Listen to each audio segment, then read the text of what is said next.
I'm Jason. I'm Andy. And I'm Brian. And this is the exciting and new podcast where you go to get your Love Boat fix. This week we're looking at 3 stories. Those 3 stories are Winner Take Love, The Congressman Was Indiscreet, Isaac's History Lesson. This originally aired January 28th, 1978. I would just like to go on record. I know I've had a history of not being able to understand the titles as they relate to the stories. I think I got them all. I think I got them all. Is this the first time? Yeah. It might be, but based on those descriptions, I think I'm good. I know which story I know I had him this week as well, Brian. I remember last week we didn't even know there was another story, and as we're talking ended up being about there was 4. Like, That's right, the fourth, the hidden fourth. Was it one. the Masquerade? Was that the one we couldn't figure out what that one even meant? Because they just went to a party. It wasn't really a story. It was the Masquerade was part of the. But as we were going through, we're like, wait a minute, this is the 4th story. Oh, we're like, look at this, the 4th story. Okay, I'm going to read the IMDb description, if I could get that out here. Rick imperils his girlfriend Susie's chances of winning a beauty contest. Reporter Robin tries to write a story on scandal-tainted Congressman Whitcomb. Stephanie balks at fellow passenger Virgil's boisterous behavior. All right. Those are our stories this week, and we'll get right into our guest stars. Our first guest star, 2 episodes, 2 different characters, one in season 1 here, and then season 8, Scatman Crothers playing Virgil Scattergun Gibson. He made it all the way to season 8, huh? Yeah. I think he died shortly after that. Okay. Yeah. Is this has to be right around the same time that The Shining was being filmed. I want to say The Shining was 80. But right? That's a year before, yeah. And so he was hot at this time. He was definitely in. For an old man, like he was. Yeah. Plus, he was in. You had Cuckoo's Nest. That's right. Mid 80s, he was Twilight Zone, the movie. He wasn't that terrible Steven Spielberg clip. Kick the Can. That was no good. That one wasn't that. Zapped. He was in Zapped. Was he really? Yeah, he was in 2 episodes of Laverne and Shirley. He played Jazz. That was the Porsche Transformer. Wow. He was in the movies and the cartoon. He was also in John Wayne's last movie, The Shootist. Nice. And he didn't get cancer from that, I guess. No, I don't think it was that movie. I think it was a movie before that they right. got cancer. Right. But that was the last movie. I think that's when John Wayne found out he was dying. I got to be honest. Yeah. If it wasn't for The Shining, I probably wouldn't even know who Scatman Crothers was. But I know him because of The Shining. So there it is. He's been dead for 40 years. I still know who he is. Yeah, and he's still pretty iconic. I would say, like if you saw that face, you definitely know it. As soon as he popped up, I was like, there he is, Scatman. And he did a little scat bebopping and everything in this episode. Yes. So we'll see that. We'll get to that in a little bit. Our next guest was Graham Jarvis. This is his only episode playing Waldo Linden. Now, by name, I didn't recognize it. Is this the guy that was the head of the beauty pageant? Yeah. Okay, yeah. He ended up being, he was in Misery. He played Libby in Misery. Man, I looked him up too. I was like, this guy looks familiar. Yeah. But I don't know who that is, Libby in Misery. I saw him talking to the sheriff in one scene. That was it. I didn't recall that much. He looked familiar, but then I looked up his IMDb and he was like in an episode of this. Yeah, episode 3 of that. episodes of Get a Life. I have 1 episode of Mama's Family, which I thought was funny because Vicki Lawrence is in this episode. He was known. He was also in Mr. Mom. I remember him in that a little bit. Oh, he's the one that does the commercial in that. Yeah. Yeah. Okay. And then I had he was in the TV show Fame for 39 episodes. I never watched. I didn't watch Fame either, but I mean I knew of it. But now that you talk about him being in Mr. Mom, he's like the boss that does the commercial in that about how they're trying to be a better tuna company or something like that. What is it? Tuna? That really sounds familiar. I don't know if it's tuna, but it's definitely that's close. I can't think of what it is, but that's what. Now that you said that, now that's what I know him from, Mr. Mom. All right, because that's only 42 years ago. I was hoping maybe you knew more about Libby and Misery because I was like, I don't. I mean, when I looked at the scene, you kind of remember the scene like the sheriff in a scene talking to somebody, but maybe that was his only little bit, like, hey, talking to the sheriff real quick and. they gave him the name Libby just because the sheriff said, "Hey, Libby, how you doing?" Because he's part of the town folk or whatever. Is he still currently among us? Graham Jarvis, the guy who played Waldo? Right. No, he passed, yeah. And this was his only episode. I don't know if I said that or not. But next we had Vicki Lawrence. She's in 5 episodes. It's 5 different characters. This time around, she's playing Robin Brandt. How many episodes of the Carol Burnett show do you think Vicki Lawrence was in? I want to say all of them, but I don't know how many that is. I'll tell you, it's not all of them, but it's a high percentage of all of them. I'm going to say 120. I don't know how many total there were. Neither do I. I'm just guessing. Oh, 5 years. I'm saying 5 years of Carol Burnett. I'm going to go under 1. Oh, dude, Price is Right rules.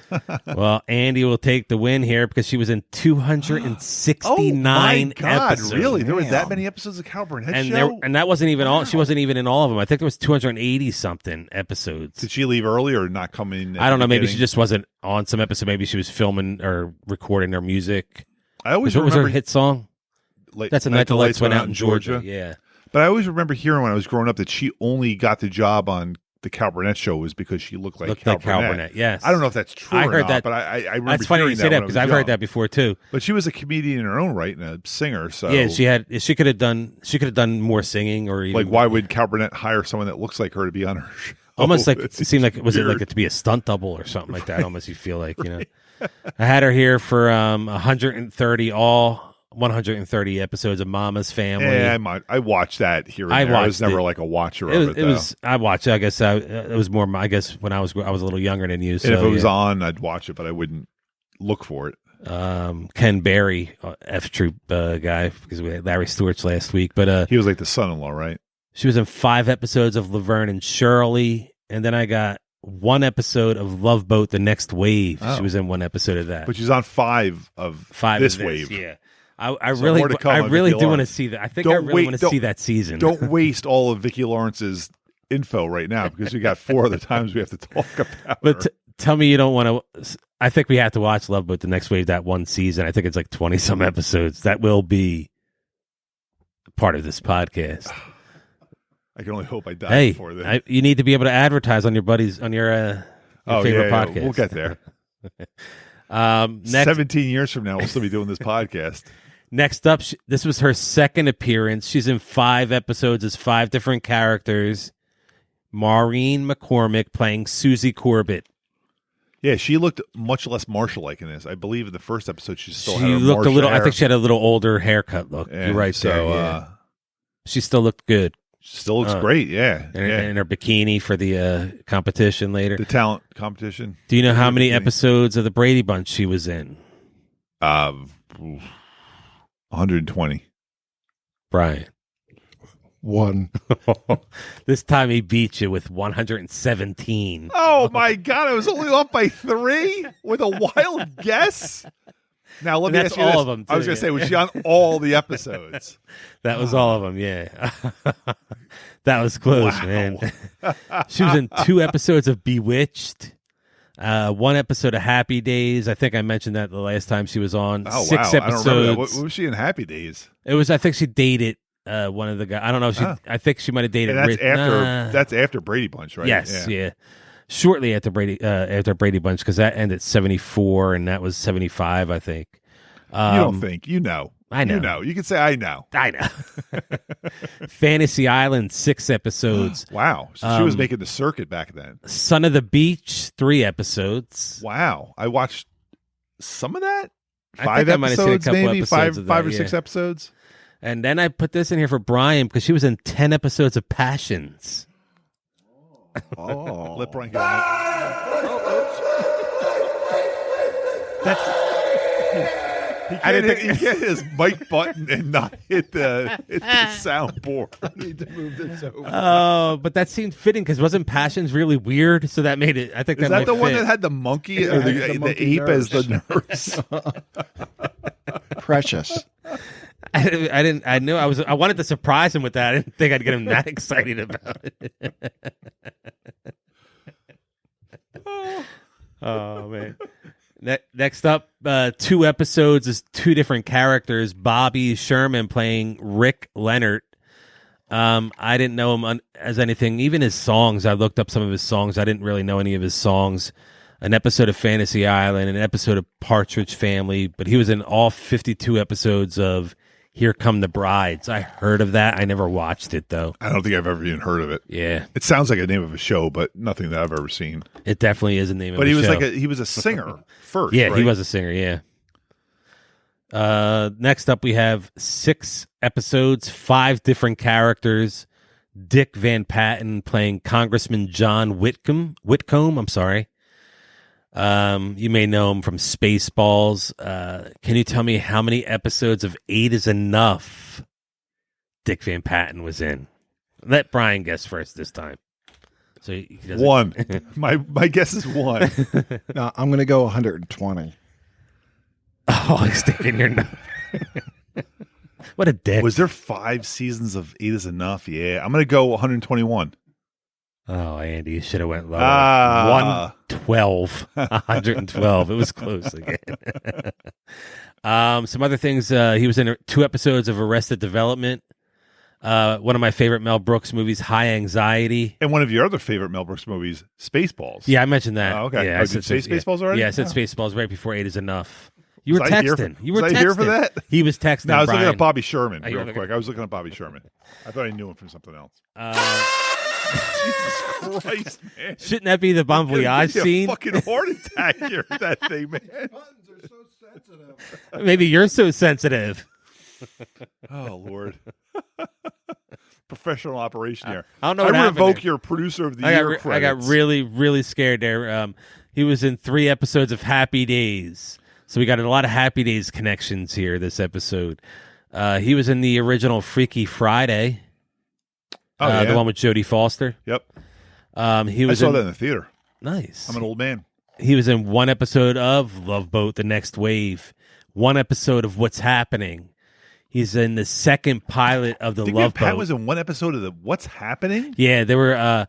I think the Rerun was trying to do a commercial for a hamburger place, and they wanted D. They ended up wanting D. Oh, to I do remember it. that one. Yeah. I remember Dick Van Patten. And then they That's could. crazy. Then they needed Mama or something to come down to like sign the papers so D could do it.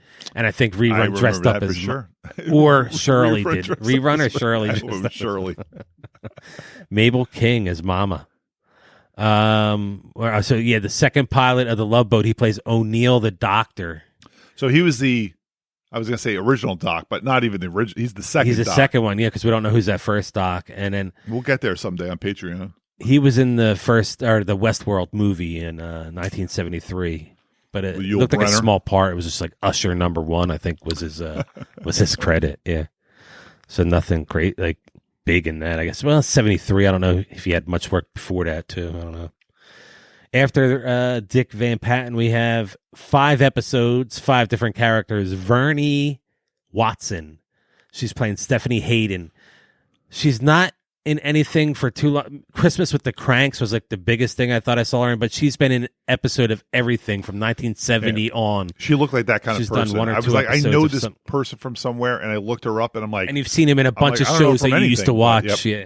it was everything that I watched in the 80s she was on. So I was like, oh, I must know her from that 1 episode of That very special Facts of episode Life or and whatever it was. Funny you say that. I believe Facts of Life was one of her credits. She was in like easily. 200 things. So Yeah. she was on every single show in the 80s, just only for 1 episode. Yeah.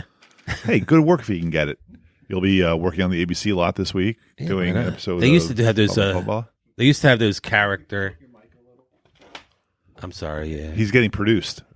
Jason's getting produced right now. This is what we paid this bitch for. That's right. And there goes our non-E rating for the first 10 minutes. No, we're over 10 minutes now. Oh, fuck We're yeah, in. let's We're in. go. Let's do this.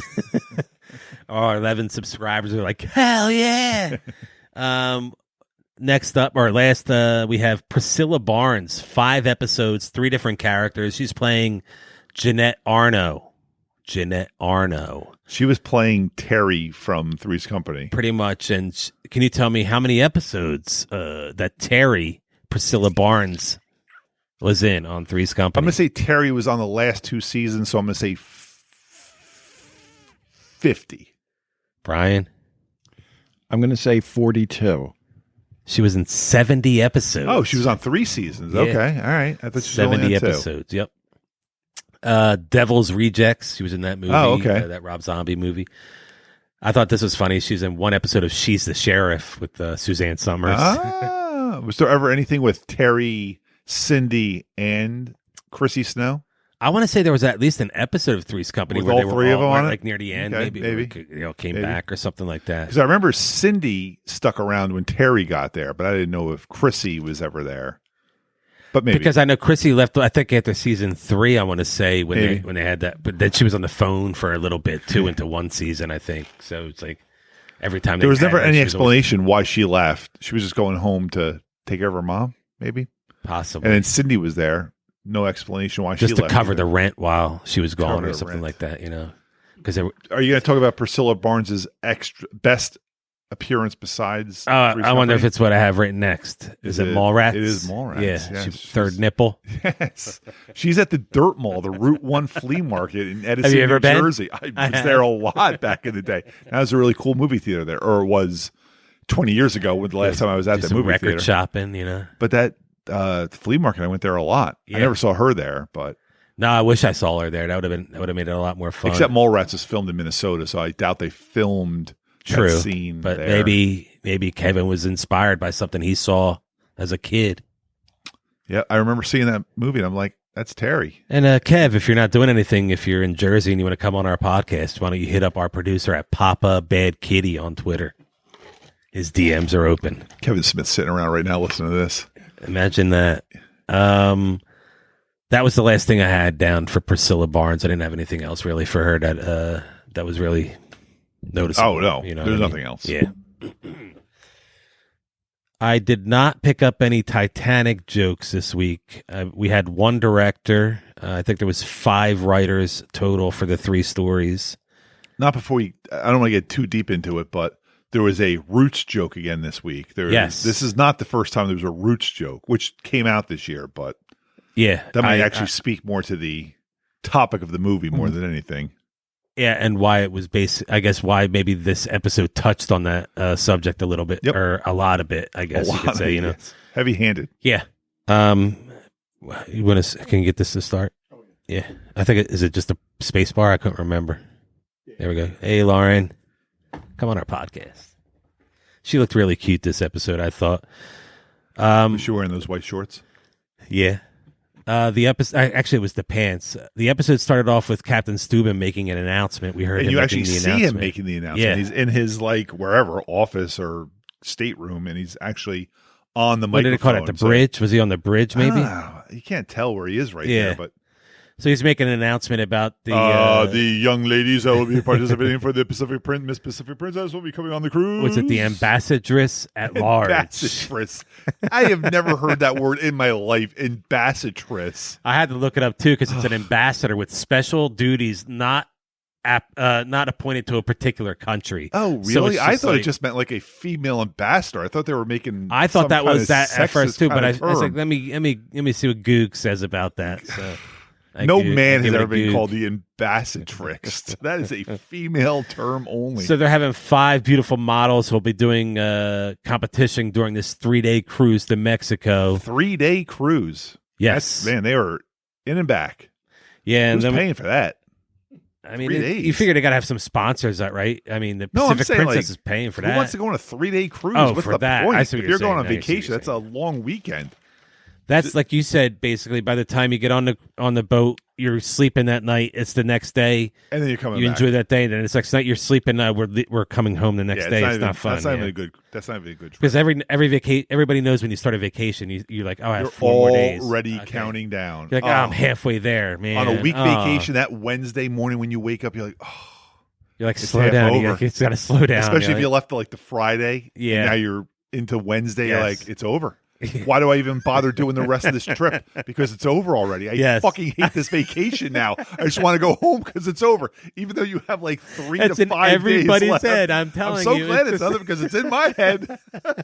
Every I think it all the time when you're leaving, you're like, okay, so now if I break this into 7, so each day is 7, and you're like, okay, 3, you're like, okay, when you hit that 4th day and it's just downhill from there, you're like, this is it. it's over. God damn it, man! It's This is what officially all over. life is about. Just like Now, Brian, like have not you ever one- thought like that before about a vacation or something you were doing? Oh yeah, and Sundays. Well, Sundays. All Sunday Yes. is a wash. I've thought about that on like a Friday when I have Friday off. I wake up, I do whatever, and all of a sudden I like look at the clock. I'm like noon. I'm like, well, shit. If I went to work, I'd be on lunch, and then I got to deal with a couple hours, and I'd be home anyway. Why did I guess take it's a off waste. today? Total waste of a day. All we're doing is wishing our life away. That's it. So we had Waldo come on the boat. We saw him with 4 lovely ladies, and Oh, then right, one was not there yet. And Priscilla Barnes came up from the engine room. Yeah, she it was down where weird. the Why where did the she come guys from are out of there? shoveling It the made no coal? sense. Oh, you guys didn't see Titanic, so you don't get that reference. But she was from the engine room, I think, and she was voted most likely to. Yeah, to what? And they And were she like, said- nobody. No, they there was didn't nothing tell me. to, yeah, just to. There was also Gopher tried to kiss the one lady's hand, and he was like, Waldo was like, "You can look, but you can't touch," but it was in a real creepy way. You had introductions here, and then there was an example that the competition is going to be based on looks, talent, and brains. And then we got Rita, Susie, that was Marsha, Brady, Teresa, Alma, and Jeanette was Terry. I'd like to go on record and saying, was brains ever brought up in this? Yeah, I think they were supposed to do. They had 15 seconds to answer a question. Oh, is that the Jeanette was brains really part? the only one who answered a question, Yeah, and it was like the it just- brains part. Huh? It just kept going and Okay. going, that one. But She's very brainy. yeah, you could see here in the beginning that right away that Rita had a problem with Jeanette. She was rolling her eyes at everything that she said and did. Jeanette seemed a little off to me at first. I'm just going to go on record right now. I cannot pause this thing at all tonight. I can't make that reach. So Oh, I could do it. we're like right there. 5 minutes past the part you're talking about. If you want to pause, I wanted to. I know. I I'm can't sorry. move that quickly tonight, so I'm not going to be able to get That was on me to you. because I was trying not to do it too much. And I know you. I know, but we're We're missing a lot of stuff. The show's 10 minutes past what you're talking about right now. So All right, we'll catch up. I know Rita said when she came up and said she won something, the most likely to before that. Rita had said, "What did she win? The booby prize." the booby prize. She gave her that line. I thought that was funny. One of my favorite Three's Company lines of all time when Jack said a booby trap and someone set it off and Cindy or Chrissy goes, "Your trap caught a booby." I love that line. I was like 8. I didn't even know why I liked that line. It just made me There laugh. was a good 1-2 from Waldo and Doc where Waldo said, "Jeanette, you're going to be the death of me," and Doc said, "What a way to go." And Doc and Gopher are already like sizing these women up. Oh Like, man, they like, can we get all 5? Can we get 3 out of 5?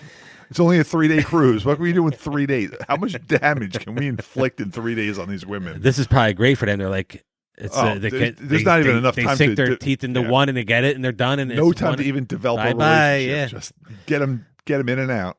Vicky then Although finds someone does develop a relationship on this cruise, so True. Yeah. if you're older, Spoiler alert. when the clock's ticking, you'll make a relationship much faster.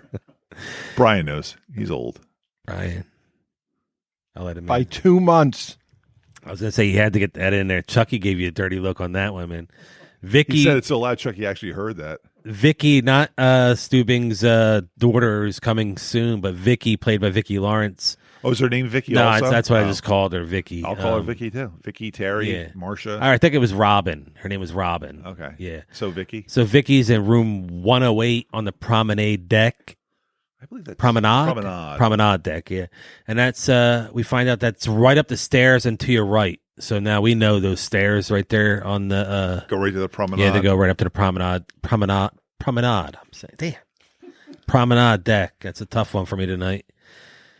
Then we find out right after her, Dick Van Patten's in room 116 on the promenade deck, and Vicky's basically standing behind him and recognizes that he's Congressman John Whitcomb, who's pretty. He's in the news right now because he's had an affair with a dancer, and he's on the ship to, I guess, get away from the press. And Again, I don't another understand. reason for someone being on a cruise ship for no reason. He's just been just like caught. who we haven't seen her come on yet, but somebody's on here for their thesis or And dissertation. she's going to be studying on the cruise ship with a bunch of books. Vicki Lawrence does say that the house a House Representative member. He's a representative. The House is getting ready to impeach him. Oh, you can't impeach. The House cannot impeach him. He can. Oh, you got notes? I had that right here. Yeah, Congress may be censored or expelled, but not impeached. They cannot impeach a member. I mean, God damn, if the House could impeach their own members, all we would be hearing these days, every fucking day would be, we're impeaching this person. Oh, I'm in charge now. We're impeaching this one now. Technically, we do pretty much still hear that every day. But you can't impeach a House person. 5 years now, 6 years. That was false. Yeah, I mean, he could not run again. He could not win re-election, but he can't get impeached. He can serve out his term. True. Yep. And the censure, I don't even know what that does. That basically says we're slapping your wrist. You're a bad person, and we're still going to pay you. If having an affair and being a member of Congress, I mean, who would be in Congress? Who would be in Congress anymore?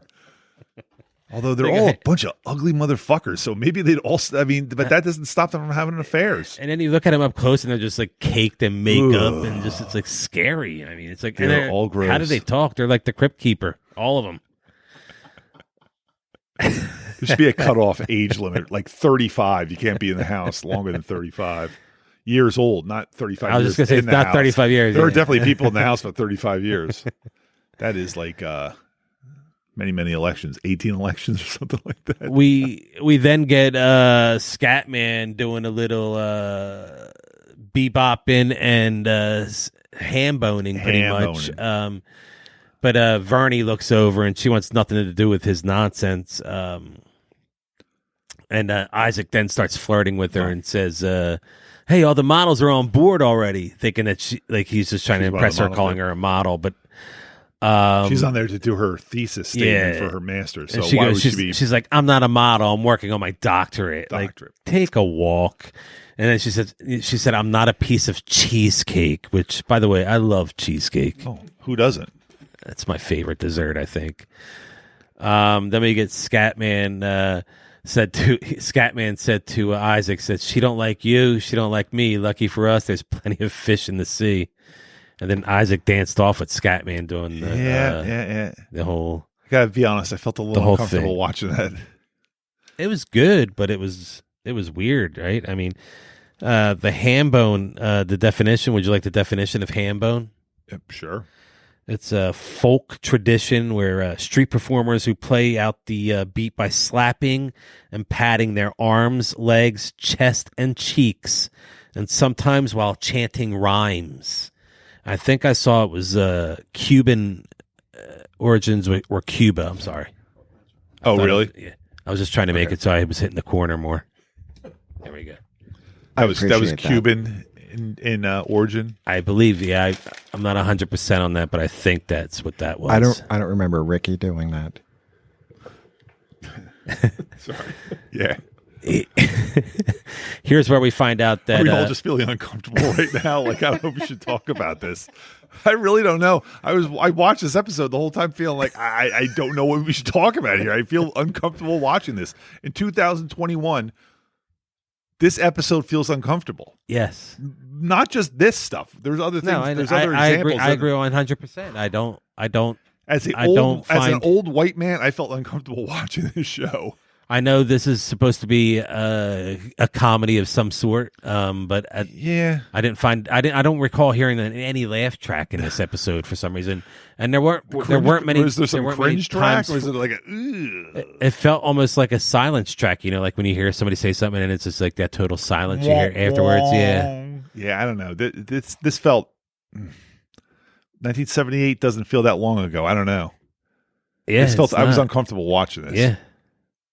Brian has something to say. He's reaching for his button. I'm doing that. He's reaching for his button. I was waiting to hear a sound effect first. I thought we'd get one of it. I was going to say, Isaac gets really deep storyline. I was thinking the same thing. When he's like a focal point, it is not just some frivolous twins or stowaway nonsense. It is a deep story. But he quoted some pretty impressive things, I thought, in this episode, which was nice. Yeah. But it wasn't a fun episode. No.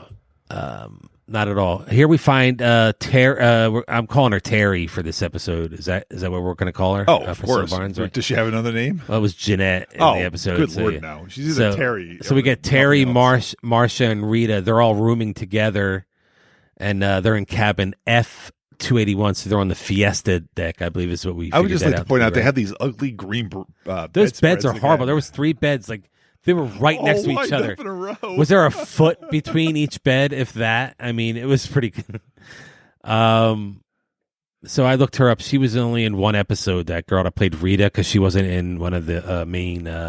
she wasn't part of the cast, even though she had speaking lines. Neither was Priscilla Barnes. I noticed she wasn't either, yeah. So she's in one episode, but she had 47 acting credits, but it wasn't in anything really that we were...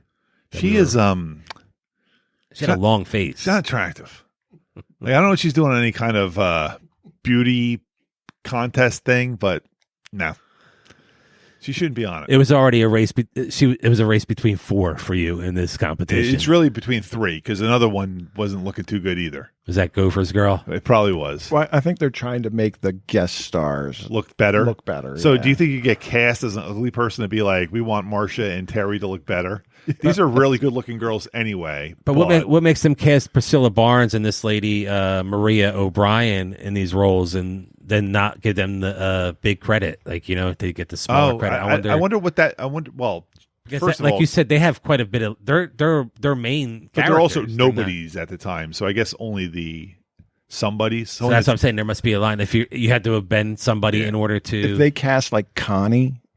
Like, there's no way she wouldn't have won, so they can't get someone that good looking. No, but I think Jason's saying, like, how is Priscilla Barnes' name not listed in the credits at the beginning? Yeah, that is weird. Because she's not. Because she has speaks, a big role. She speaks a lot, so it's not like she's not a extra. She's she's not integral. Just like background. She's got scenes by herself or with another person. She's half naked in one of her scenes. I mean, in more than one. I don't know.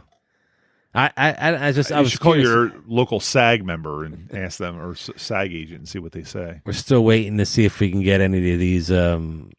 Stuart Margolin, he's one of the guys that I saw direct a lot of these episodes. If we can get him on the podcast, we'd love to have him. Would he on. know? He might have some. Isn't he going to be at Chiller? That's this weekend. We're missing that. Oh, Andy's broken ribs. Is that happening right now? Yeah, I forgot. I honestly forgot all about that. Yeah, that's this weekend. It's Halloween weekend. Yeah. Damn. Would you have been able to walk around Chiller? No, I don't think you'd put me in a wheelchair. I might be able to get. It would have been double wheelchairs for me and you. When I looked at the guest list, he was the only person I think I wanted to talk to. Who's Stuart Margolin? Yeah. About Love Vote episodes. Dave Ellison was there. I want to talk to Dave Ellison. And Chachi. Well, Michelle wanted Chachi. So I wanted Chachi's too. I was going to get Zach. Surprised that you and my wife want the same people. I have pretty good taste. I think we're caught up here with the episode now, so I'm going to go ahead and. Has it been on pause since you paused it 8 hours ago? Yeah, you said to get caught up, so we did that. Rita mentioned about Terry's measurements here. She said 36, 24, 36, 0, pointing to her head. Again, they made her seem to be very slow and dumb at points. But she's playing a role, as we find out later. She's not dumb. She is playing a part. True. I'll give you that. I always thought she did that on Three's Company too. She was really smart, but because she was the nurse. Or no, she was a nurse. She was the nurse. Yeah, she was the nurse. So she was always Terry Alden. She was always playing like a dummy, but she was smart. She was smarter than everybody in the room pretty much every time. Marsha ends up calming the situation down between Rita and Terry, and says they're going to go throw confetti. And Terry says she's going to throw most of her confetti at her, which is pretty funny. And then we get a Guess Who here, and it covers her eyes, and it's Rick. We find Bobby Sherman giving her kisses, and we find out that Marsha's engaged to Bobby Sherman here, and she was hoping he'd come see her off. He did come see her off, but surprise, he bought a ticket, so he's also going to be on the cruise. As soon as he says that, her face pretty much drops, like she was not excited about that. Like she said, I don't think anything's, he really shouldn't be here. It's against the rules. She's supposed to be single and made available to cruise and do all that and everything like that. But then she mentions that it's supposed to be 3 national commercials, a bunch of trips, and $5,000. It comes out to like $5,000, which she says would be a really good wedding present. He's a dick. He really is. I thought again, they just needed to really talk to each other. They didn't talk to each other again, which seems to be a lot of the answers. And the man prevailed again. Yeah. As in every single Love Boat episode. That doesn't change. Here we had our Bon Voyage scene. We had Vicky and Vernie. Then, everybody. I think Scatman, Bobby, know. DVP, which is Dick Van Patten. Then DVP now? Yeah, Waldo and the 5 girls. And then we caught Vicky on the phone. Here, she seems to be talking to there was a line earlier editor. when she first got on, where Julie told her that she has to wait till we're at the sea to get the line again. Because I know that came up at one other point. Because we were like, really, you can't get a line. The line isn't available until they leave port. Which I wonder what that means. I wonder what that's all about. What is that all? Brian, you're smart. What's that all about? I don't know. Last time you asked me that, I have no idea. It seems like it would be so much easier for them to hook up. To be connected, but it also to seems like that they would be connected dock. If they're at the dock or they're at sea, as long as like it's turned on the boat. Exactly. Why would it stop it when it's not out at sea? It's got to be some type of satellite connection or cellular. It makes no sense. It doesn't, and that's something that I don't know how we can get that answer, or if we can get that answer. Up next, we saw the band setting up right in front of the pool here. As Scatman would, he's talking about his selling peanuts as a way to get onto the cruise, and they're like, "You sold peanuts to get on a cruise?" And he said, "No, he sold popcorn too." Because if you bought peanuts and popcorn, you got a better show. show. Yeah, you got the Handbone if you buy both. Yep. And then he shows everybody what the Handbone is. And again, I spoke earlier what that was. He basically sings a song and slaps his hand to his knee, to his chest to his knee, and just makes a nice little sound effect after he's done. But Isaac... Were you describing the Handbone there? Yeah, a little bit. Okay. Did it come through okay or no? It made sense to me. Isaac says that was nice and all, but says he detected a... distinct southeastern influence in Scatman's Handbone, and Isaac says back home here he mentions where he's from. Where's Isaac from? I know. Brian? Andy? He's from Oakland. There we go. Oaktown 357, I believe is what it is. I didn't hear him say that. I heard. I think I heard MC Hammer say that in the past. So, and I think that's where he was from. That's the way past. Wow. Scatman then says to Isaac, he said, "I'm hearing more jawbone than Handbone," and that's when Isaac then shows him how he does the Handbone, and then afterwards everybody's smiling, and Scatman comes at Isaac. He said, "Do you realize how many peanuts we could have sold together?" Which I'm assuming would have been a lot. Did they ever say where he was selling these peanuts? Was this Dodger Stadium or? I don't think he was really selling peanuts. If he was playing ball. Remember? Yeah, but in the 40s, this is a man now in his 70s. I thought he. Oh, you think he was doing it later in his life? I thought he was, had a career. I thought you meant as a boy. I'm sorry. No.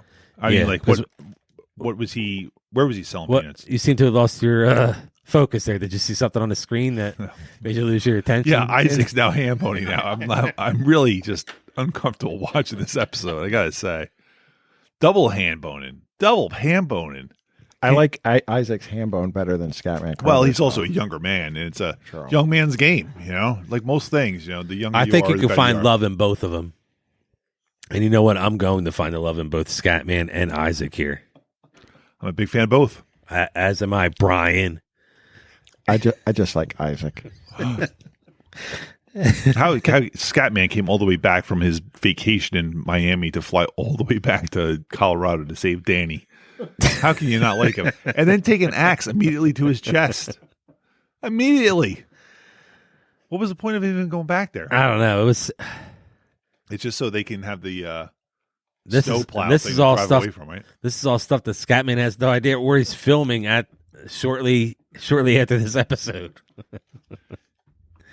We had Vicky.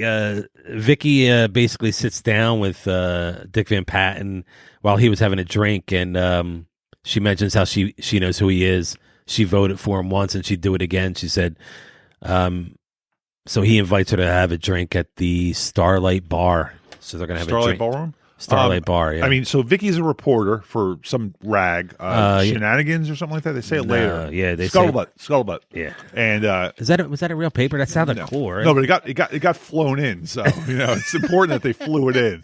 And we'll get to that. That was ridiculous and, too. Perfect timing for this episode. So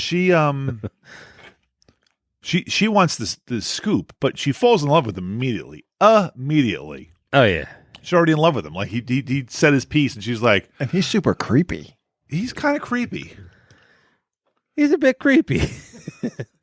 Then we had Captain going over the script with Waldo. He's going to be the MC for the competition. Waldo has written all for all the top comedians, including Burt Parks, Monty Hall, which is pretty funny because I love Monty Hall. And, Let's Make a Deal. Aren't they both game show guys? Burt Parks was also, and didn't he also do the Miss America? Was he? Oh, was he that did what Miss he America, was? yeah. Oh, okay, maybe. And then Monty Hall was Captain. Deal, Captain sure. goes like this. Wow, Burt Parks. He was like really excited. He said that. the name Burt Parks, and I was like, oh yeah, Burt Parks. And I didn't look him up after that. I was like, I should probably look him up so I know who Burt Parks is. But I just assumed he was like the password guy or something like that. Like Burt. I was probably mixing Burt Convey up in him. I see what you're saying. Burt Convey will be in. He will be in some later episode. I want to say at least one episode. I know Burt Convey's in because Burt Convey also died young. He did die young. Yeah, I want to say. I forget. Not this young. No, not this young, but I know he's in an episode, at least one episode, I believe. We find out that they're going to be judged on beauty, poise, and personality. Apologizing for the popping of the peas. What is it called? Polios? Now I can't remember. Plosives. Prophylactics. Plosives. Andy, comment. Papa Bad Kitty. Direct all your anger towards him. About So plosives. there's three judges that were at nobody in this episode. Yeah, I thought it would have been fun if you had like celebrity judges sitting there like a Milton Berle. Chuck Norris. Thank you, Chuck Norris. Lindsey Buckingham just sitting there. Oh, Lindsey Buckingham. He wasn't even on the show this week. He was in a costume. He was in the Guy from Succession's costume. Yeah. I don't even get that reference. I don't watch that show either. But the models will be they're going to be modeling cruise wear designed especially for the ships on this. Especially for our ships on board by Carita of California. That's who is providing the clothing here. We had Alma Hodges. She's 19, a sophomore at Oklahoma A&M. She's doing veterinary studies, and the captain says, "You lucky dogs." You lucky dogs. Now remember, this is Waldo's. It's his script, his script here. Yeah. She looked the oldest too. Yeah, she's not 19, but that's where 19, and that's where you saw Gopher being. And Second, I'm sorry, she's not attractive. She's not good enough for a. She's not good enough for Miss Pacific Princess. She's a lot older than 19 too, she's right? Not 19. Yeah. Next up was Teresa Chen, 21, from San Francisco. She's a student of marine biology, and the captain says, and I know a lot of Marines who'd like to study her biology. Ba-dum-bum. The racism and sexism in this episode is astounding. Thank you. I didn't think my comment was drum-worthy. Susie Corbett, which is Marsha Brady, she's 22. She's a music major. We'll see that come into play a little later on. As you can tell from her rhythm section. Ba-dum-bum. Yeah. Her rhythm section. God damn, man. Like, that is perverted. Followed by Rita Alvarez. I believe this is Andy's favorite. She's 20. She's a history student from San Antonio, Texas. One look and you'll forget the Alamo and remember Rita. Oh, because is she Mexican? Is that why we forget the Alamo now? Okay. Go Captain Steubing. And she's unattractive, dude. Sorry, yeah. I mean, but she's not. I agree. Against Marsha and Terry, she's nothing. And then you had Jeanette Arno. She's 22, the most popular girl at University of Nebraska, which is a remarkable accomplishment since she went to the University of Oklahoma. Yeah, that was a good line. I got to give it up. Waldo did write a decent script. But he's probably written these a million times. This is not his first It's not his first rodeo. So he just replaces Nebraska with, Pennsylvania to Rhode Island, wherever he is. He's just replacing the names of the schools. It's like watching those roasts where the fat jokes are always the same fat jokes. It's just where they directed at. And then he changed a word or two or the way you say it. Steubing then says he wants the script an hour early for the evening gowns when they do that later on this evening. He wants to punch up the script. Ooh, man. Steubing getting ahead of himself here. Gopher was all over Alma here as well. And then we saw... and now Scatman's handboning, and 3 of the whitest people on the planet want to learn from him how to do it, and they look uncomfortable doing it. Doc looks like he doesn't even know how hands work on his legs. He's slapping them like, what now? How do you do this? When Doc was talking to Gopher, he said that he picked Jeanette as the winner because he says she's got winner written all over her, and I hope it's in Braille. Ooh. That's what Doc had to say there. Go Doc, Isaac, and then Isaac said he was betting on the sister. Julie, then that's what you were just talking about. Wait, Julie asked, Isaac said the sister. Yeah, the sister. Vernie walked by. Gotcha. And that's when right after that is when Julie started asking about the handbone, and like you said, it was awkward. The conversation to be taught that was very. But then they just showed Gopher and Doc like slapping their legs. Like, how do you do this? You put a leg on a hand on a leg, and what now? Then we had Isaac talking to Vernie, and Vernie was saying that Scatman made a fool of himself, and Isaac's just saying, he's a nice old dude.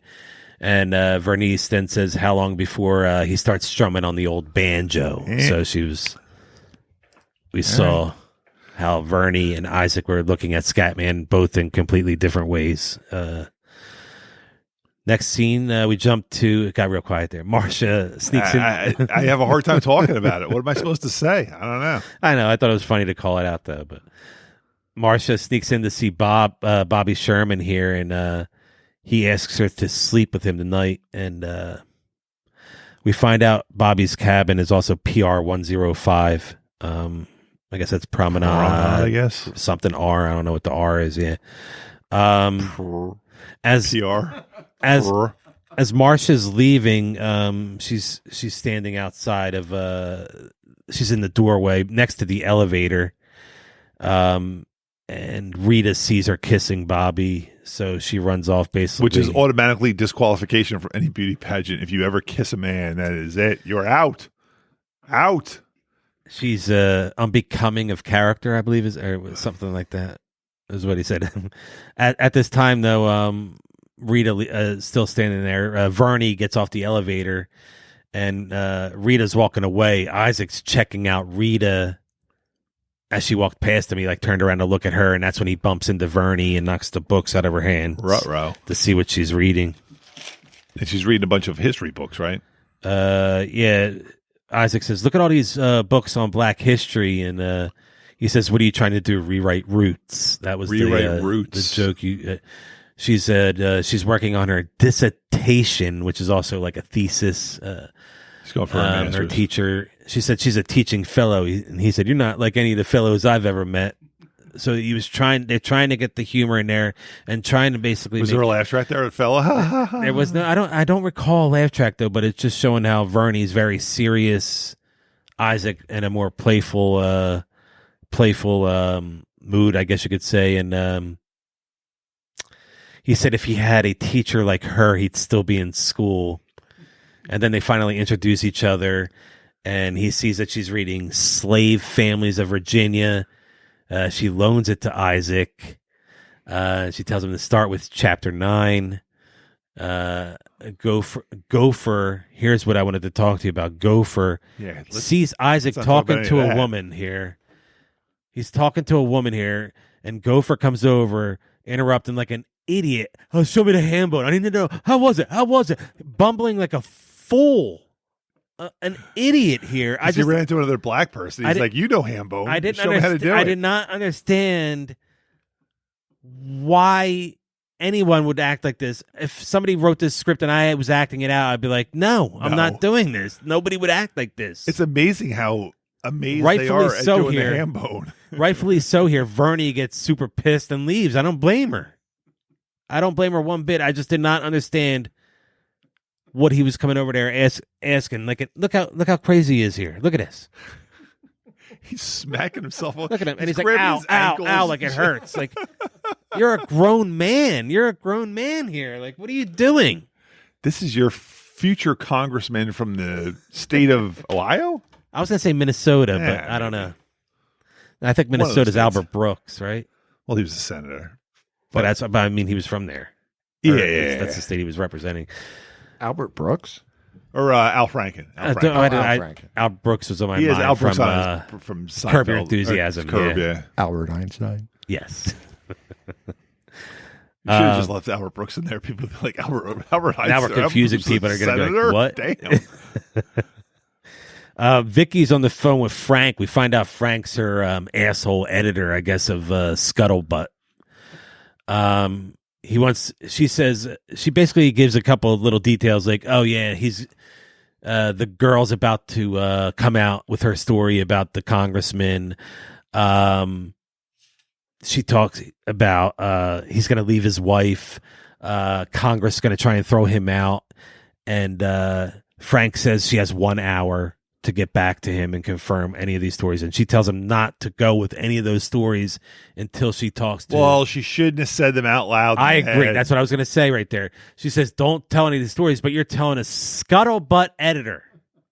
She should have never started with that whole All she should have said was like, I'm working on something. I got something. Talk to me. I'm on the boat for 3 days. I'll let you know in 3 days what my story is. Exactly. Do we know why she's on the boat? She's not on there to meet Dick Van Patten, right? She just happened. I don't think she says why she's on there. I think she's actually on vacation. A 3 day scuttle. She also called Scuttlebutt a magazine, but it sure newspaper. looked like a newspaper. Yeah. Well, it's like a rag. It's like a. I thought it was like a National Enquirer. Like which is kind of newspapery, right? Right. Yeah, I guess she said magazine, right? Yeah. So who knows? It definitely wasn't a magazine. It was a newspaper. Yeah. We get If I ever write a story, the editor of my newspaper is definitely Frank. That's a great.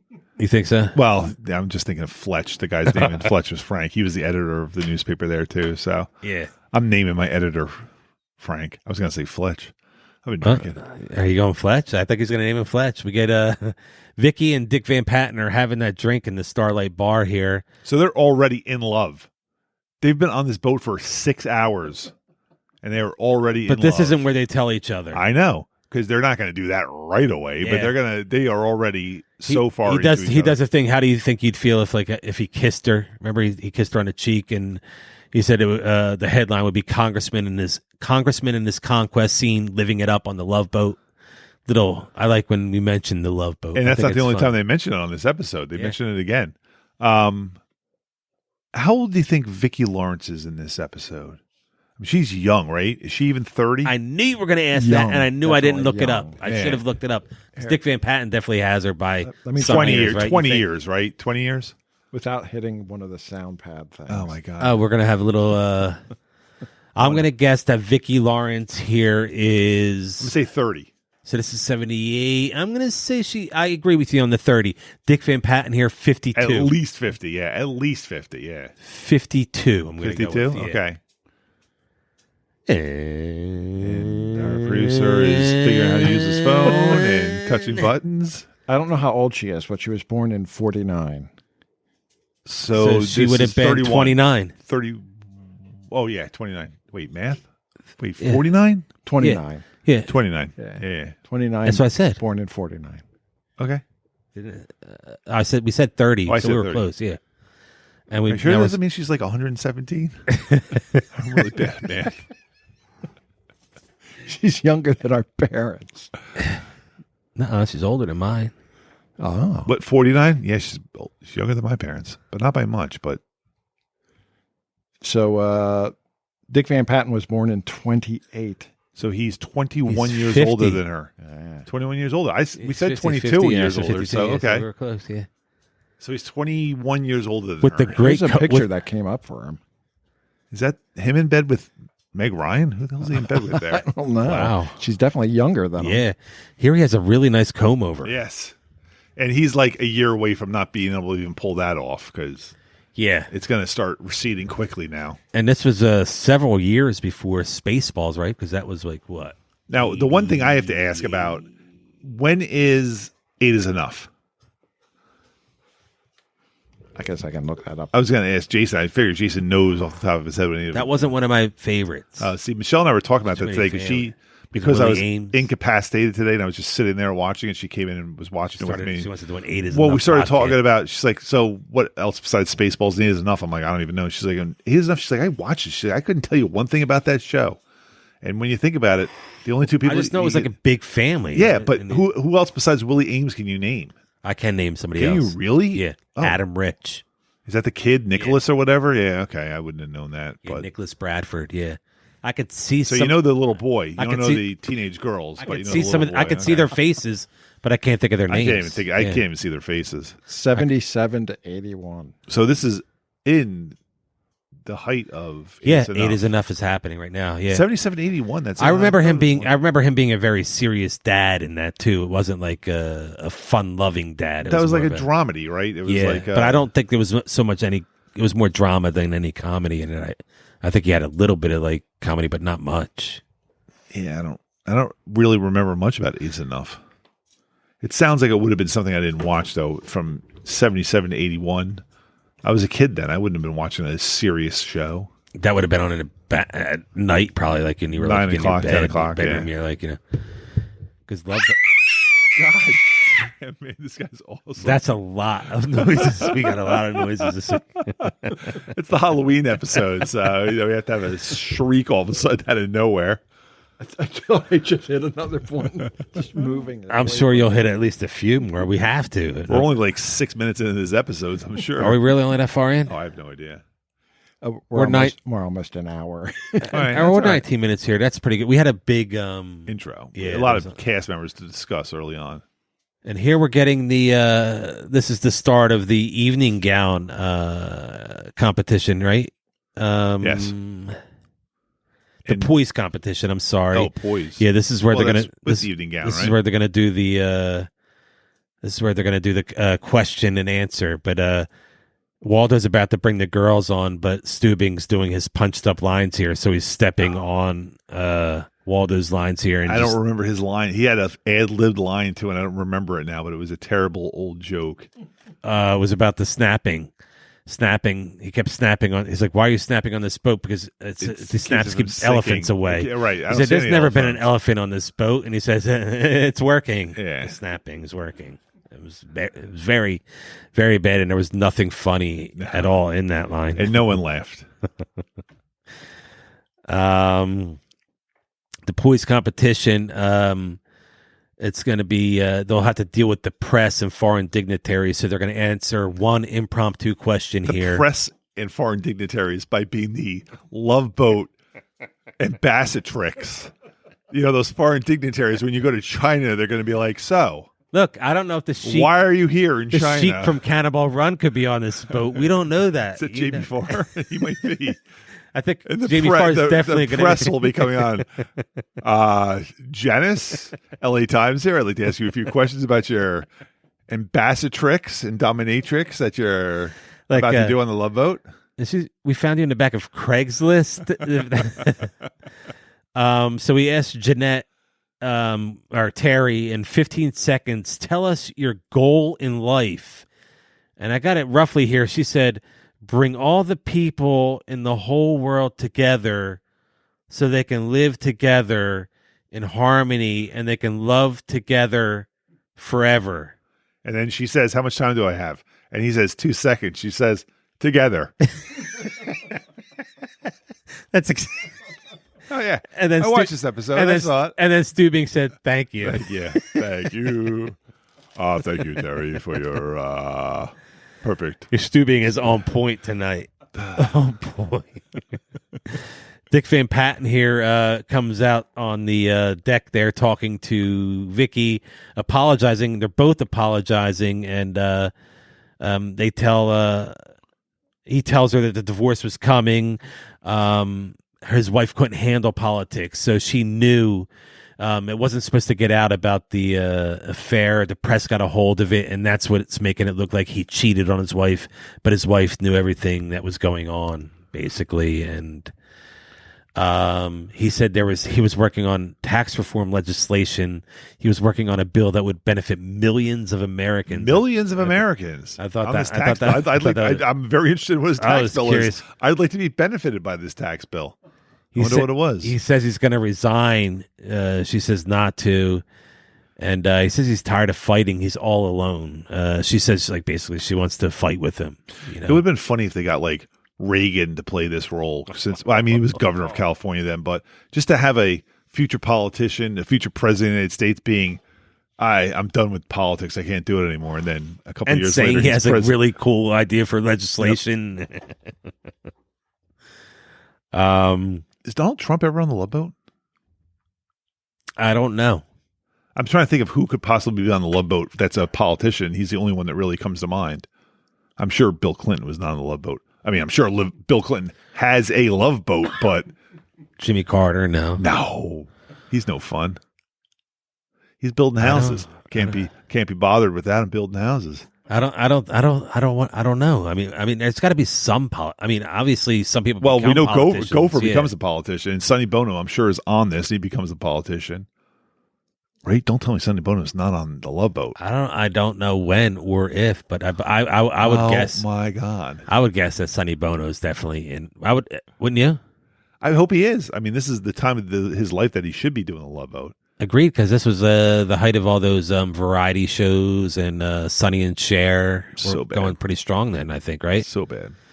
When are we going to do the Brady Bunch Variety Hour? When are we going to watch that? Let me heal up a little bit. Okay, so you can laugh. Yeah, I cannot laugh. I believe the Osmonds are on that, so Brian's really excited about that episode. Well, he's half Mormon. True, and Sonny Bono was on 5 episodes.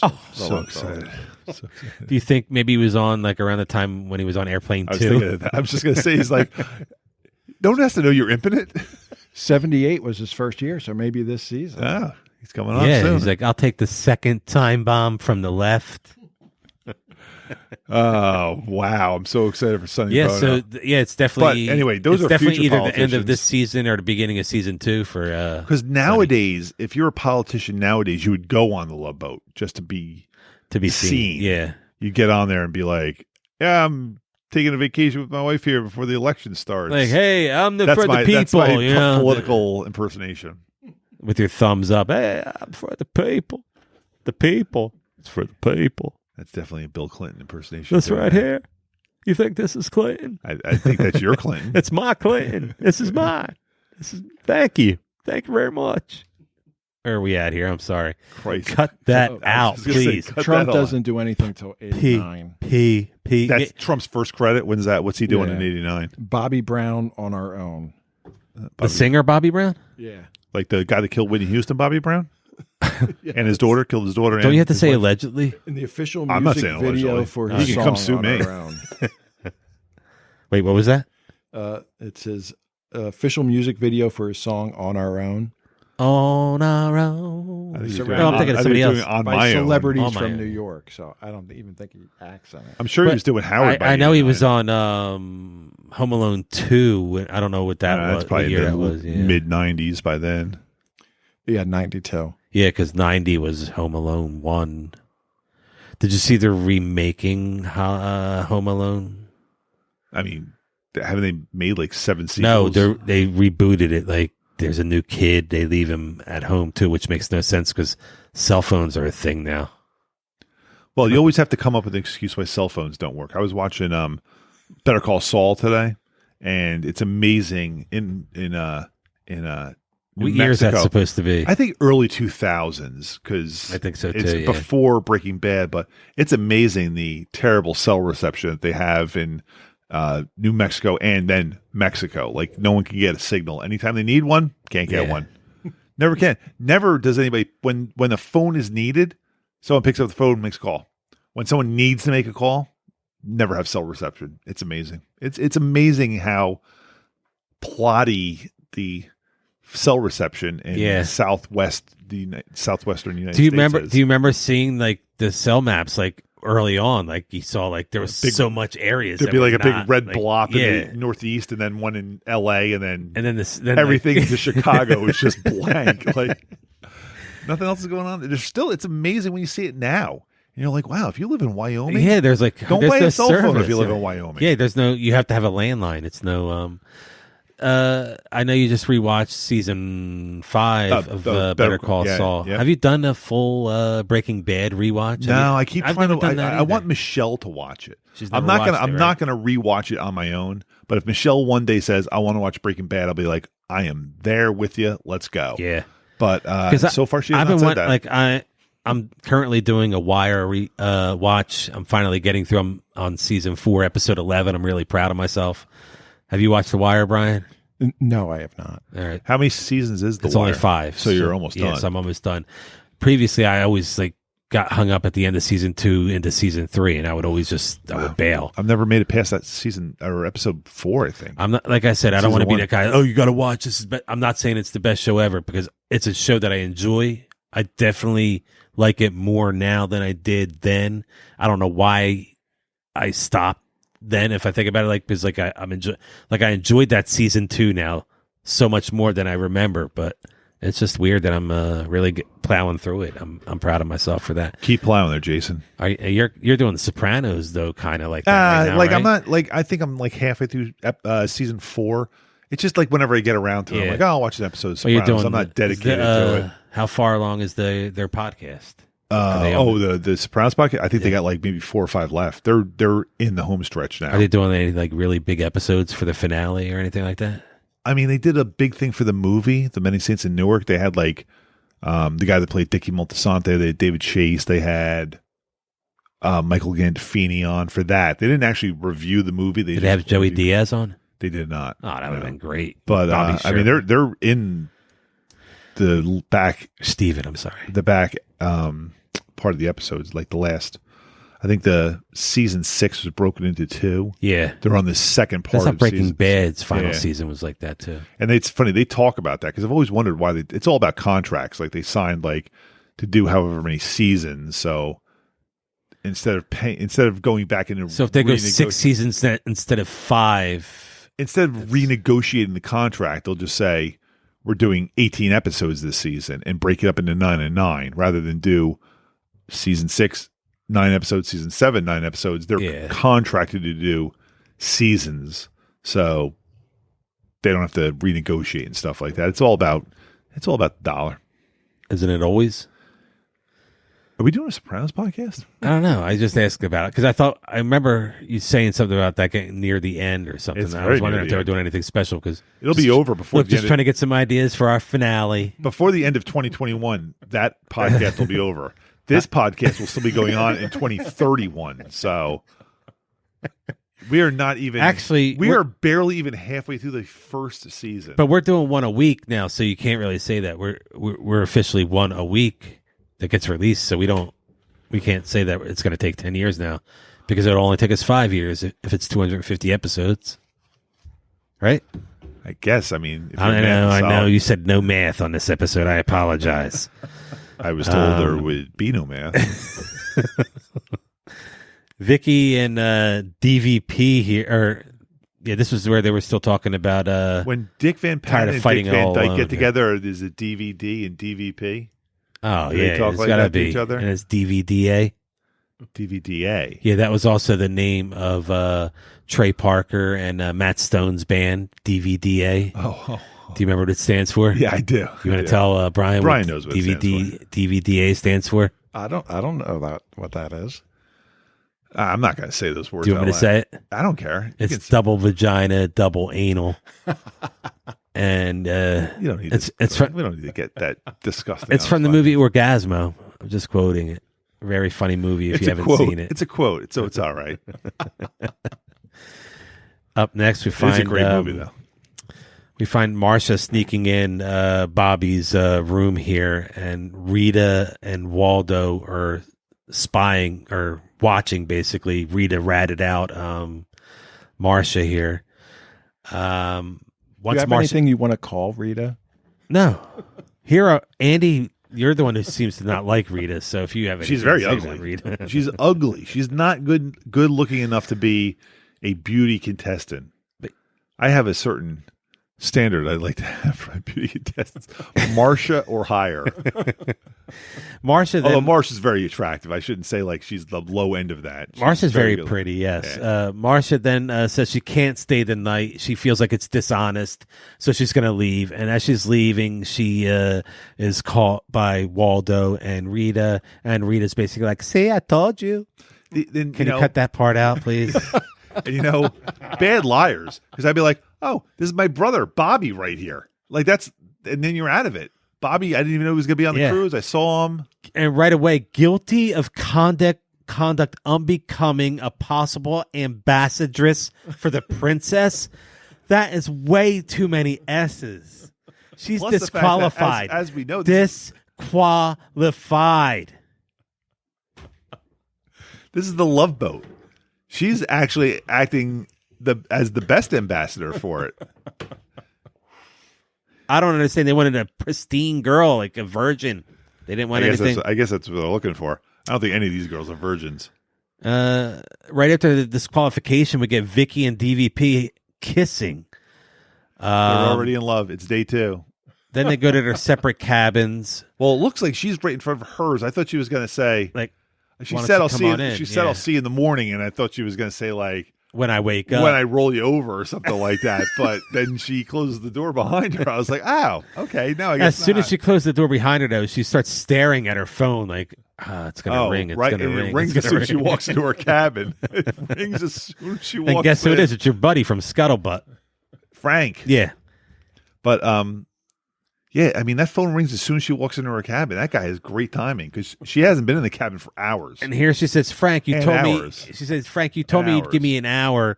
I don't have anything. Please don't print anything I said. I'll talk to you in the morning. I'll have a full story for you in the morning. So you know what happens here. Well, I mean, it's obvious. You knew it was going to happen the minute you knew she was a reporter and he was a embattled congressman. Oh, extremely. You knew what was going to happen. It was obvious. So she keeps talking and talking. I want to just make sure that we talk about the scene that comes right after this. So she hangs up the phone here. It starts off really, really creepy here. Right after this boat picture here, we're going to see Vernie's sitting there looking at the moon. It looks like she's all by herself in front of the pool there. But there's going to be somebody off to the left here, just standing, stalking. Wow.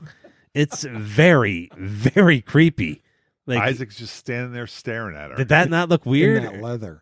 He's wearing tan leather, head to toe. But it was weird how they should have had him at least walking in. Oh.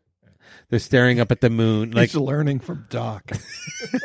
Too many years on the boat with Doc. Sneak up on her from behind as she's looking at the moon. If she hears you coming, just like play it off. Be like, "Hey, how you doing? You need the paper?"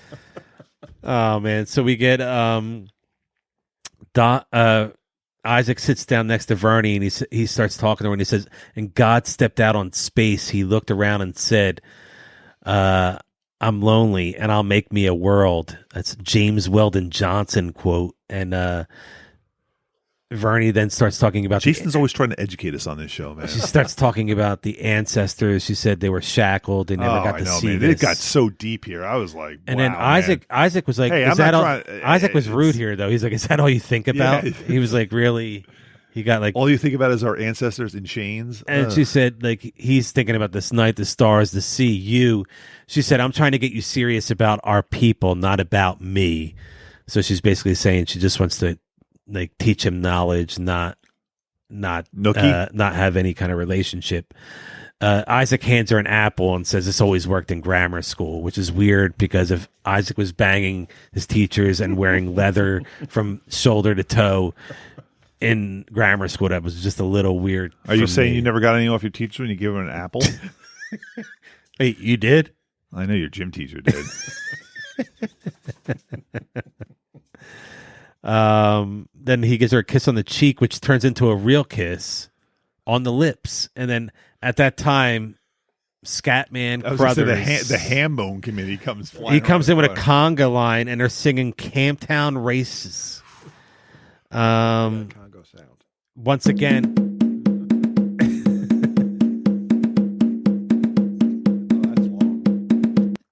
once again, ruining Isaac's night. And but if you notice, the conga line is just Scatman, the band, and the crew: Gopher, Julie, and Doc. That's it. It's it. Camptown Races. That left Isaac sitting there by himself once again. I'm sure that song's been canceled by now, but I mean, it was written for minstrel shows back in the early 1900s, so it can't be a song that's aged well. It was also a staple on the Looney Tunes circuit. Certainly, Foghorn Leghorn sang it all the time, Yeah. and one of my favorite renditions of it is Bart in Blazing Saddles sings it when they're trying to get him to work on the rail line, and he's like, "Sing one of your songs," and he starts singing the Camptown Races in just the worst possible way, and as only a Mel Brooks movie could do. And I loved it though. So good. And then, yeah, that's enough of that.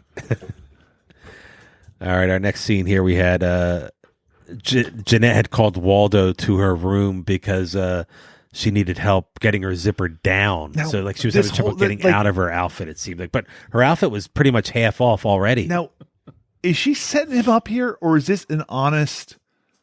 She called him to help her out, and he just went too far. I think she's into him, which we'll find out in a little bit later. Right, but also I think she's sticking up for her friend Marsha. So she's setting him up. She's trying to get him to hit on her as she bends over. Yes, and He says gets really aggressive too. she asks for a scratch a few times, and then he does jump on her. He leaps and wraps his arms around eventually her. he but like he said, it's pretty aggressive. But I mean, what's he supposed to do? She's begging for it. But I mean, slowly, just say, "Okay, I'm right. We're into this. Let's do this." Turn around slowly. Look at his face. He doesn't want to do it. He's that's like Terry. That's Terry Alden. Nurse Terry Alden. Yeah. RN. Terry Alden. RN. She is looking at him, and he's like trying to be like, I don't want to do this. And then she then basically punches him. Basically. She lays him out. And she says she's trying to take advantage of me, and then that's where she becomes fist, totally Terry from Three's Company right there. Like she's not the dumb blonde. Yeah, she's just playing one on think TV. I've actually seen her punch Larry like that. Possibly, Probably. you know. How her knuckles aren't just like all bruised and broken from all these punches to men's jaws. We got Isaac learning from the book that Verna gave to him, and she says it's better to learn and teach about our heritage instead of participating in stereotypes. And at that time, you get Scatman talking, and she says, they're not all entertainers. They're, she talks about Scatman, like just basically having to put on a show for people all the time. At that time, Julie, Doc, and Gopher come in. Vernie leaves. They're all hungover from partying with Scatman the night before, praising Scatman, having a great time. Are they like letting go because it's only a 3-day cruise and they don't have to do a lot for the people actually? It seems like they were part of that cruise. But then I was wondering why are Gopher and Doc still in uniform, but Julie was like in a dress. But I guess she puts dresses on for nighttime anyway. She has to wear a dress. The guys can just wear the same crap they were wearing during the day. Like I would much prefer the slacks than the shorts that they wear, though, wouldn't you? Well, I'd like Julie in her white shorts. Well, Julie should always have to wear the shorts. She's practicing her handbone again there. Here we find out practice? Isaac was like, I'm more than just into dance. Like it was just he'd rather learn than dance. Yeah. So Bobby's then consoling Marsha here, but it was a really weird, like trying to cheer her up, basically saying like, hey, so what? You can't win. At least we got each other, and then he then throws the idea of getting off here in Ensenada and getting married. Marsha gets really excited about that. But at that same time, Jeanette comes in and says that she basically allowed herself to be manhandled so that she could get by her Waldo. friend back She's got Waldo eating out of the palm of her hands because sexual assault that now this is she his tricked room. him into, this is right? his room, right? Because it's got the blue bedspreads. The girls have the green bedspreads. But she just bursts into this room. Yeah, because there you had the 3 beds. You're right. Yeah. So that's all. Just the way she burst in. These doors lock once you close them. I don't know. She doesn't have a key for it. As soon as Marsha finds out that she's back in the competition, she forgets the fact that she was about to get married. Yeah. I mean, I guess they were already fiance, right? They were already engaged. But so at that, then we just see a sad Bobby Sherman just puts his head down and basically said, like, just he starts becoming a super dick here. Yeah. Super dick. Dun, dun, dun, you saw the S dun, coming dun, through. Dun, dun, dun, dun, dun, dun, dun, dun. Isaac serves Vicky and DVP a drink, and Vernie's at the bar reading. Here we get DVP says, "A peso for your thoughts," and she says, "Well," he says, all my pesos in Ensenada. And she says, he says, 2 pesos, and she says, "You better throw in a pina colada." She says she's falling in love with him. What does he say? I am too, right? Yes, that is correct. He's also falling in love. And at this time is when Gopher comes in with those stateside papers that were just flown in, Andy. We just flew these in. They were just Did you flown see in. any helicopter? Oh, they were just in Ensenada. Maybe they were flown into into Mexico. All right, I'll give that. But I was thinking that they were on the... I thought a helicopter landed on the right? damn That's boat. I thought that when he said it, but now that I'm thinking about it, I was like, oh, they were just on land. I thought the same way you did. They're like throwing LA Times and scuttlebutts off. Yeah, Vernie takes the Times and Vicky. That's why the delivery fee on these is like $75 every time you get the paper because they have to helicopter them in. Vicky then confirms she's got connections with the newspaper and basically says, "No, I'm a reporter." She comes out and tells him the truth. She works for Scuttlebutt newspaper. I guess she said magazine though. Frank ran with her story because she asks to see Scuttlebutt and Gopher hands it to her almost right on. It was right on top of his stack of papers there. New York Times, LA Times, and the Chicago Tribune. The Scuttlebutt. The headline was "Whitcomb quits, dancer splits." And the source was on board the Pacific Princess. Ooh. This is then when that doesn't look good for DVP Vicky. leaves. Vicky chases after him.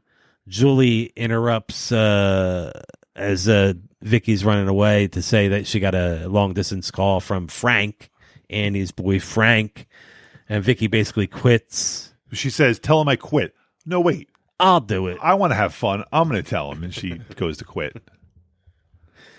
And now so now it's nighttime. Scatman's inviting Isaac what's her name? Vernie. Vernie and Isaac to his private party. And they both decline. They're both like, "No, because you're just a step and fetch it, so we're not going to go hang out with you." And then Scatman says, "Whatever you say, boss." And then Isaac's like, "I'm not your boss." Very And cringy. then, I didn't feel comfortable watching this, I got to say. But then I didn't feel comfortable when Captain said, "Oh, Jesus I'm Christ, your man. boss." Like, Whitey's got to come over and explain, like, to the black people. Whitey's got to explain to the I'm black your people boss, how and they I'd like should a word. feel about the black people. But then he gets Love interrupted. He gets interrupted by Waldo, and Captain says he could ad lib better than the script that Waldo provided. Oh, here. this is not the part where he tells the black people how to be black. Yeah, he tells that in a little bit. Okay. I think that's what was yeah, happening because right then now. the talent Oh my contest. God, man, like, come on. We're about to start the talent contest. Like, Julie's inquiring why Isaac's not into Scatman anymore. Because he was really into him at first. And what does he say here? I don't even know what he says there, actually. I don't have anything. No, on okay, that. that's fine.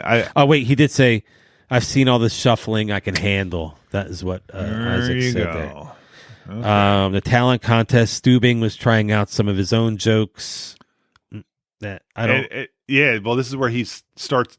The girl's going to come on stage, and she has to wait till Stubing says something stupid. And Alma Hodges is our first one to come on stage, and she's going to sing Andy's favorite French opera song, Bell Song from Lock Me.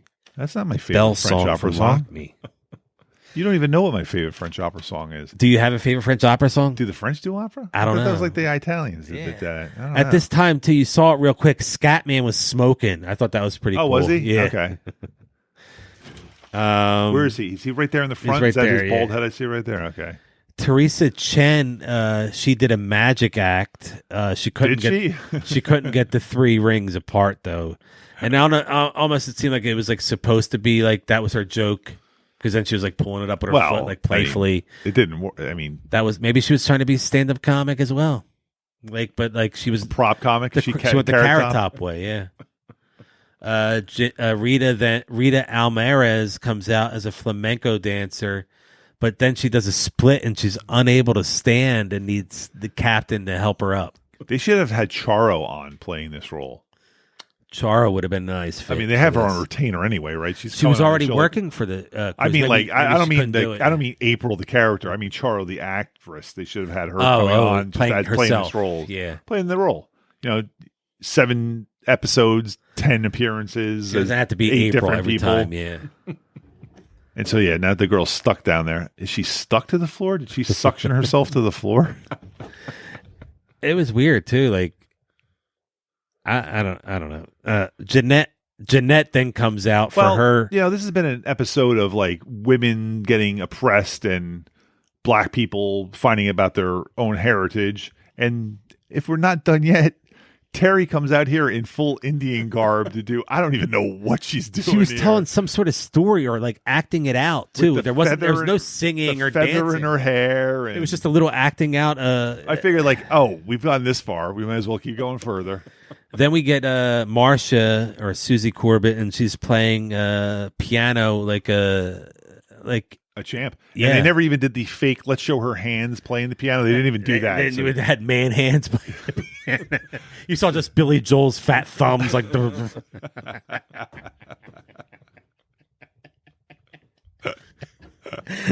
She had Megan Fox thumbs.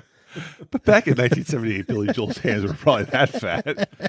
They were the entertainer hands at this point. Yeah, I guess he was just popping off then, right? Really.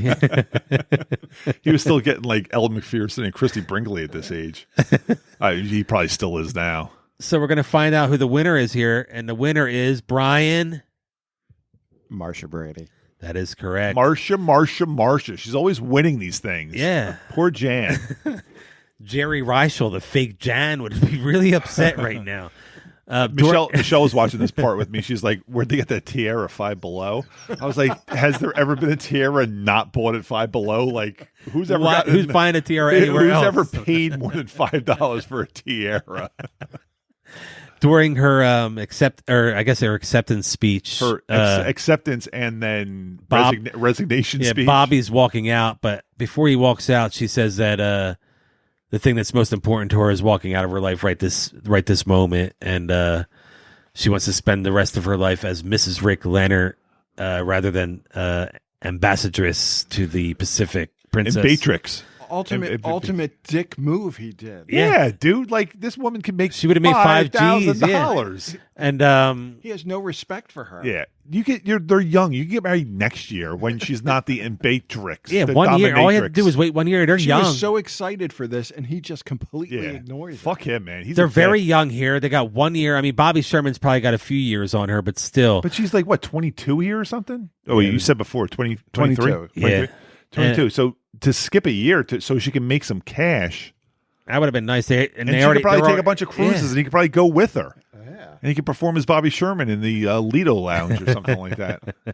They after she turned down the ambassadress, the applause, and they Stubing says they all do this. It's the Love Boat. He says this is the Love Boat, right? Yeah. Now, when Terry wins here, I really thought it was going to be the other girl, the ugly chick. Oh, Rita. And then I thought that Terry was going to say something like, well, I would have won if it wasn't for Waldo over there groping me. I thought they were going to go that way here, that she was going to call him out. That's not the way they go at all. She wins, and then they get married or engaged. At the end, she says he doesn't know yet. Oh, that he's So she's like, no one has ever grabbed me from behind like that before. I need to marry this guy. On the side. I think I'm not talking. talking on this I'm side. talking this way. I'm talking off. Yeah, I just P want to make here. sure. My P's are going off to I the saw right. the angle. I just wanted to make sure. I'm not talking like this. I'm not talking directly into the mic. That's your stubing right there. I'm Running talking this directly way. into the mic. Do I'm that talking again. off mic. Julie, I'd like to see you in my cabin immediately. All right, With it's always those shorts? cabin at 7 o'clock tomorrow Make morning. sure you're wearing those shorts, the please. white shorts that I like. This is a Love Boat After Dark. Poor Julie, man. She is the only the female cast member. She's going to get railed from everybody. I paused it here because we could see that this is outside of the terrace room. The terrace room. Yeah, I thought that was interesting. I thought anytime I see kind of room, I'm kind of trying to broom. I know you're. numbers and I stuff know like you're that. at home with your Legos building this boat at home. You want all the accuracies of the Pacific Princess, so you can have it all there. And you know you can't The wait to terrace see room. it. This is where Doc was making out with the twins, and this is also where Dick Van Patten and Vicky are going to express their love for each other. This is where Captain Stubing first meets his daughter, Vicky. After his third wife, he decides he has a kid with that one. Outside of the terrace room here, we get Dick Van Patten and Vicky apologizing to each other, and he talks about. She says she quit, and because she didn't quit because of him. She quit because of Frank Davis, and he says he needs her in the press because they're going to fight this together. And he says we, so they're already a couple, and like you said, deeply, madly in love. Did we find out why he's not with the chorus girl anymore? Did she just split? Something happened. He said it wasn't right. It wasn't the right fit. She realized she was like 19 and he was 51, and she was like, "What am I doing?" She said she could do better splits than Rita. Yes, I'm sure she could. Next, we get Julie I going. love when the boat's traveling at night like that, and they turn off all the That is fun. lights. Andy, look how far into the episode we are. 'Cause I like that. Because if you want to go up on deck for the midnight buffet, you are going to be feeling your way up there because all the lights are off on that boat right now. That You're is like, super dark. Are we at the steps yet? Julie bumps into Captain here, and she says she's going to the Scatman's party. And, Okay, so this is where Captain talks to Isaac. This is where and, Captain has to talk to the black folk and tell them how it He is to said be black. he comes right out and tells him a little knowledge is a dangerous thing, and I was just like, where is he going with this? Where he goes. That was the most uncomfortable. Oh, line. it's Yeah. so uncomfortable this whole time. He said you two had your noses buried so deeply in history books that you missed seeing some living black history in the person. Hey, you a know what? certain peanut vendor named Virgil Gibson, or perhaps you know him better as Scattergun Gibson, the greatest pitcher in the Negro League to ever have. He could pitch a ball so fast it crossed the plate before its shadow did. That's all good. That's all good. The guy was a Negro League pitcher and he struck out Babe Ruth and stuff like that. But they're not wrong in their feelings that this guy is like a Stephen Fetchity kind of guy. He still is doing that. He's still yeah. that. They're right. And for the captain to come down here and tell them how they're supposed to feel, It was a little yeah. this is not a good look.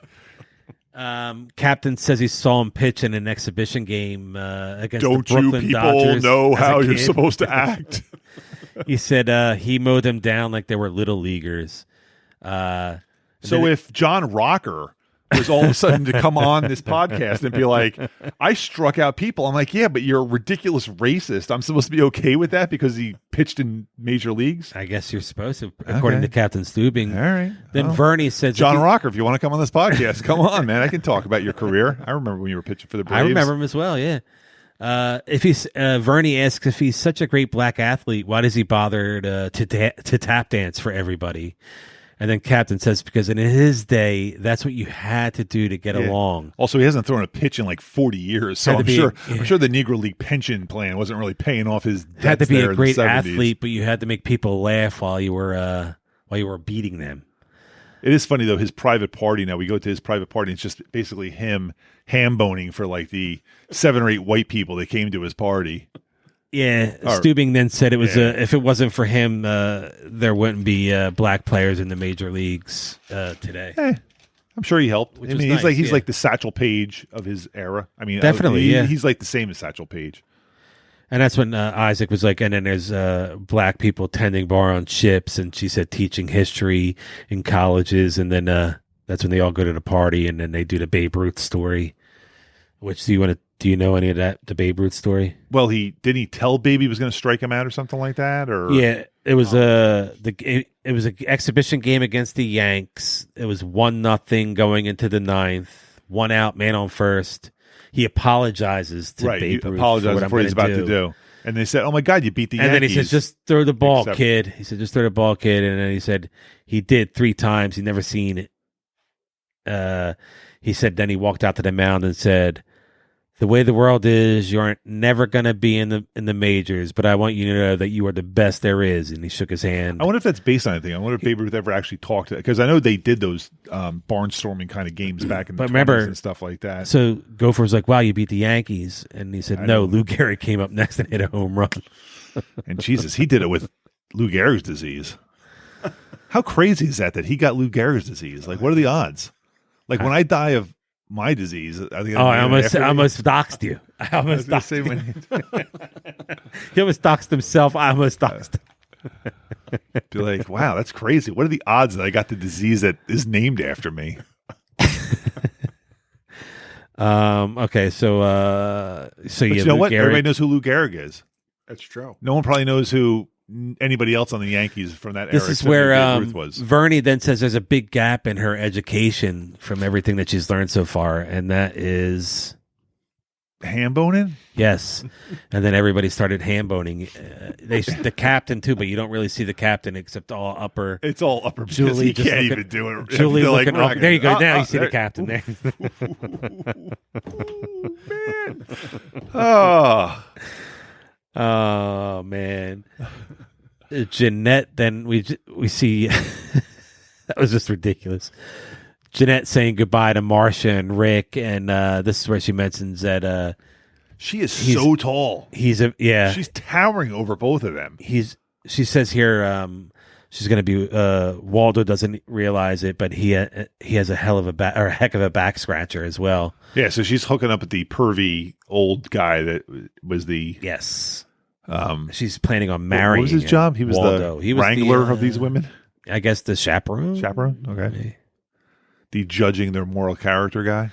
Gopher was getting handled by the Alma girl. Yeah. As Dick Van Patten and Vicky walk by, Waldo and Rita are also there, but saying goodbye to Julie. Dick Van Patten says who he really is because she said goodbye to Mr. Smith, and she said, "No, I know who you are." And Julie basically said, "I know," and then looked at Vicky like, "You don't have to call her out," saying like she told him who he was. I mean, Waldo and Captain Stubing shook hands for 17 seconds there.